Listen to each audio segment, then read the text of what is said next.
সুপ্রিয় শিক্ষার্থীরা, learning take মিডিয়ার পক্ষ থেকে স্বাগতম। আজকে আমরা আলোচনা করব Adobe Photoshop CS6 এর স্পট হেলিং ব্রাশ টুল নিয়ে। সো স্পট হেলিং ব্রাশ টুলসটা আসলে খুবই গুরুত্বপূর্ণ একটি টুলস। বিশেষ করে আপনারা হয়তো অনেকে জানেন ফটো রিটাচ একটা বিষয় রয়েছে, অর্থাৎ ফটো রিটাচের যে কাজগুলো খুবই জনপ্রিয় এবং খুবই ডিমান্ডেবল। সো ফটো রিটাচের সময় আপনাদের বিভিন্ন ধরনের ব্রাশের কাজ জানতে হয়, যার মধ্যে স্পট হেলিং ব্রাশ টুলসটি অন্যতম। সো আসলে ফটো রিটাচটি আসলে কিভাবে কাজ করে, এটার জন্য আমরা একটু যদি যাই গুগল থেকে হেল্প নেই তাহলে বুঝতে পারবেন। সো আমরা এখানে যদি লিখি ফটোশপ রিটাচিং,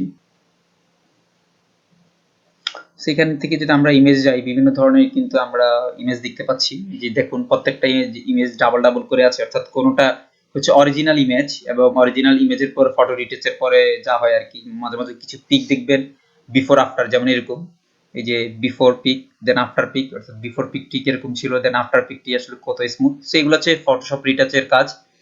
সো রিটাচে আসলে অনেক কিছু ইউজ হয়, অনেক টুলস ইউজ হয়। সো আজকে আমরা তা থেকে মাত্র একটি টুলস আলোচনা করব, সেটা হচ্ছে স্পট হেলিং ব্রাশ টুলস।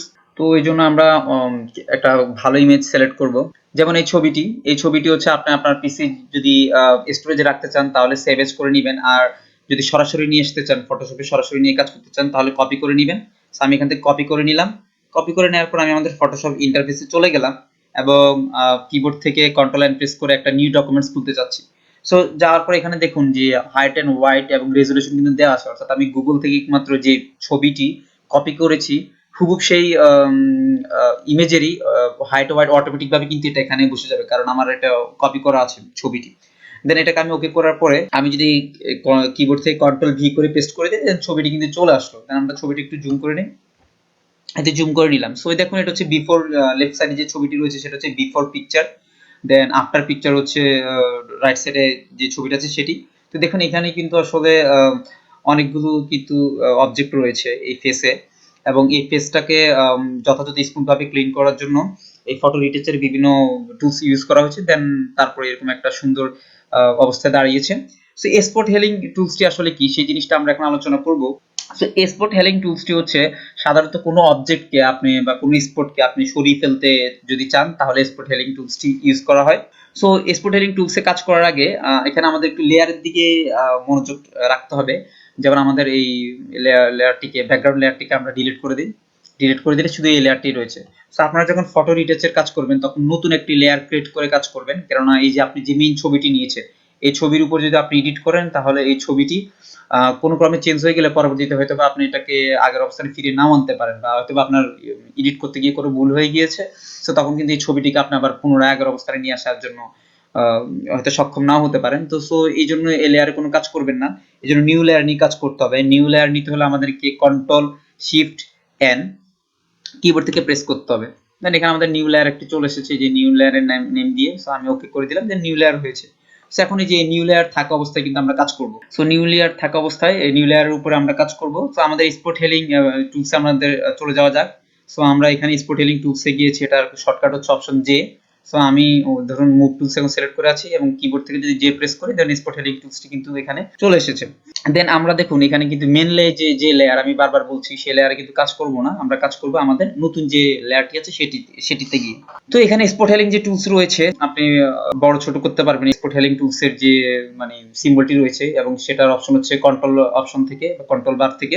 এখান থেকে আমি গেলে দেখুন এখানে সাইজ, দেখুন এখানে এই যে আমি সাইজটি যদি এখানে 5000 করে দিই তাহলে, অথবা একটুকু যদি করে রাখি তাহলে দেখুন আমার সাইজটি কত বড় হয়ে গিয়েছে। আবার কিন্তু সাইজটি এখান থেকে কিন্তু আমি ছোট করে দিতে পারি। এই যে দেখুন সাইজটি কত বড় ছোট হয়ে গিয়েছে কিন্তু। সো এটাকে আমরা কিন্তু কিবোর্ড থেকে শর্টকাট দিয়ে করতে পারি, অর্থাৎ কিবোর্ডে আমরা যখন ওপেনিং যে থার্ড ব্র্যাকেট আছে সেটা যদি ক্লিক করি তাহলে দেখুন এটা কিন্তু ছোট হতে থাকে আর কি। আর যদি ক্লোজিং যে থার্ড ব্র্যাকেট আছে সেটাকে যদি আমরা চেপে ধরে রাখি তাহলে দেখুন এটা কিন্তু বড় হতে থাকবে, এভাবে বড় হতে থাকবে, এভাবে ছোট থাকবে। তো আমি আপাতত এরকম একটি জিনিস নিলাম। নেওয়ার পর স্পট হিলিং টুলস সিলেক্ট থাকা অবস্থায় নতুন লেয়ারের উপর আমরা কাজ করব। সো দেখুন এখানে কিন্তু অনেকগুলো স্পট রয়েছে। সো আমি এখানে একটা ক্লিক করলাম। ক্লিক করার পরে দেখুন এখানে কিন্তু স্পটগুলো কিন্তু চলে যাচ্ছে। সো এইভাবে কিন্তু আপনারা কাজ করতে পারেন। সো এখানে কিন্তু অনেক ধৈর্য সহিত বিষয় আছে, নাহলে দেখুন ফেসটি কিন্তু বিদঘুটে হয়ে যাচ্ছে। সো এখানে আমি আর একটু এটাকে ছোট করে নিই, ছোট করে নিলে কাজ করতে সুবিধা। অর্থাৎ স্পট হেলিং এর মূল কাজ হচ্ছে আপনি স্পটগুলোকে মুছে ফেলতে পারা। যেমন দেখেন এখানে কিন্তু আমরা স্পটগুলো মুছে ফেলতে সক্ষম হচ্ছি। সো এখানে কিন্তু আপনাকে অনেক ধৈর্য সহকারে কাজ করতে হবে যদি আপনি এটাকে স্মুথ করতে চান। তো আমি এটাকে আসলে অনেক সময় সাপেক্ষ ব্যাপার, জাস্ট আপনাদেরকে এখানে দেখালাম যে স্পটগুলো আসলে কিভাবে রিমুভ করতে হয়। যে যেমন এখান থেকে কিন্তু আমরা স্পট এভাবে ক্লিক করে স্পট হিলিং টুলসের মাধ্যমে স্মুথ করতে পারি।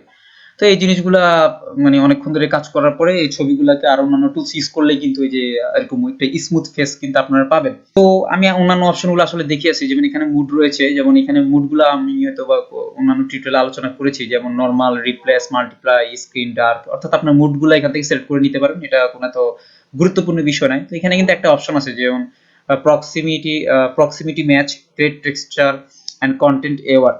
আমি এতক্ষণ কিন্তু কন্টেন্ট এবারে কাজ করেছি, আমি একটু বড় করে দেখাই। এই যে দেখুন, আমরা কিন্তু এখানে স্পট হিলিং নিয়ে কাজ করলো যে কন্টেন্ট এওয়ারে যখন আমি ক্লিক করব তখন দেখুন এগুলো আসলে কিভাবে চেঞ্জ হয়। আমি একটু আপনাদেরকে দেখাবো এখন।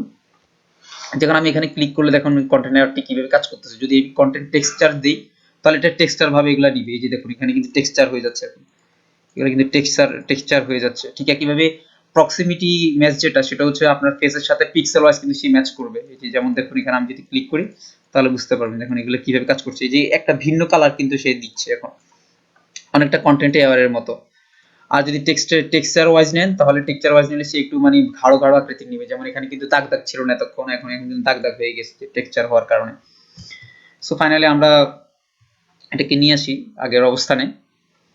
সো এইভাবে কিন্তু আপনারা এখানকার কাজগুলো করতে পারেন। দেন আরেকটি গুরুত্বপূর্ণ বিষয় কিন্তু এখানে রয়ে গিয়েছে, সেটা হচ্ছে sample or layer. Sample or layer, এই জিনিসটি যদি ক্লিক না থাকতো তাহলে কিন্তু আমরা এই যে লেয়ার 1 সিলেক্ট না করে লেয়ার 2 কে সিলেক্ট করে কিন্তু আমরা দুটো কাজ করতে পারতাম না। যেমন ধরুন আমি যদি একটু বড় করে দেখাই, এখানে যে স্পটটা আমি রিমুভ করতে চাই,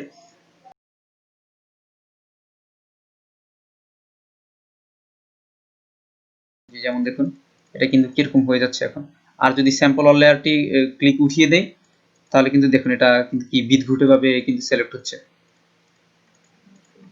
এই যে দেখুন এটা কিন্তু পুরো সাদা হয়ে যাচ্ছে আর কি। অর্থাৎ স্যাম্পল অন লেয়ার ক্লিক করে আপনারা কিন্তু এই কাজটি করতে হবে, তাহলে কিন্তু স্পট হিলিং টুলস কাজ করবে। এই যে দেখুন, অর্থাৎ আপনি যখন কাজ করবেন ওই মেইন যে ছবির লেয়ারটি আছে সেই লেয়ারটির উপর আরেকটা লেয়ার বসিয়ে যখন কাজ করবেন তখন হচ্ছে আপনাকে অবশ্যই স্যাম্পল অল লেয়ার এটি সিলেক্ট থাকতে হবে। এটা সিলেক্ট না থাকলে আপনার কিন্তু ব্যাকগ্রাউন্ডের ছবিগুলো সব একদম মুছে যাবে, হয়তো অনেক সময় ক্লিকও পড়বে না, সেই সমস্যার সম্মুখীন হতে পারেন। সো এই হচ্ছে আসলে আপনাদের যে মেইন টুলস, অর্থাৎ ফটো রিটাচিং এর যে অনেকগুলো টুলস তার মধ্যে অন্যতম একটি টুলস হচ্ছে যে spot healing brush tool. So spot healing brush টুলসে কিন্তু আপনাদের ফটো রিটাচিং এ খুবই গুরুত্বপূর্ণ কিন্তু ভূমিকা দখল করে থাকে। তো এখানে আরো কিছু অপশন রয়েছে, যেমন হার্ডনেস। স্যাম্পল অল লেয়ার্স থাকা অবস্থায় আমি এখানের মধ্যে এই সাইজটিকে একটু বড় করে নিই। তো সাইজটি এই অবস্থায় থাকায় দেন এখন এখানে যদি হার্ডনেস আমি 100% করে রাখি, যেন আমি যখন এটাকে ক্লিক করব দেখুন এখানে কিন্তু কালো কালারের ক্লিক, আমি কিন্তু ক্লিক ধরে রেখেছি, এখন দেখুন কালো কালারটি কিন্তু কিভাবে পড়েছে, অর্থাৎ হার্ডনেসটা খুব ভালো গাঢ়ভাবে এসেছে। সো আমি যদি এটাকে হার্ডনেসটা এখন কমিয়ে দেই, এখন যদি আমি ক্লিক করি তো দেখুন অর্থাৎ আমার যতটুকু সার্কেল ছিল সব জায়গায় জুড়ে এতক্ষণ কিন্তু সিলেকশনটা ছিল, কিন্তু হার্ডনেসটা কমিয়ে দেওয়ার কারণে যতটুকু সিলেকশন জুড়ে মানে অর্থাৎ যতটুকু আমার দৈর্ঘ্য ছিল আমার এই টুলসের সিলেকশন টুলসের, সেটাকে কিন্তু সে পূরণ করছে না। সে হার্ডনেসটা কমিয়ে দেওয়ার কারণে কিন্তু মাঝখান থেকে কিছু অংশ সে সিলেক্ট করছে, আর চারপাশের জিনিসগুলো থেকে সে কিন্তু তার দৈর্ঘ্যের যে লেংথটা সেটা কিন্তু কমিয়ে নিয়েছে। সো এইভাবে হচ্ছে হার্ডনেসটা কাজ করে। দেন এখানে আর কিছু অপশন রয়েছে স্পেসিং, আপনি এখান থেকে চাইলে স্পেসিং বাড়িয়ে দিতে পারেন। তো আশা করি আপনারা সকলে বুঝতে পেরেছেন এবং বাসায় প্র্যাকটিস করবেন। তো ধন্যবাদ সকলকে।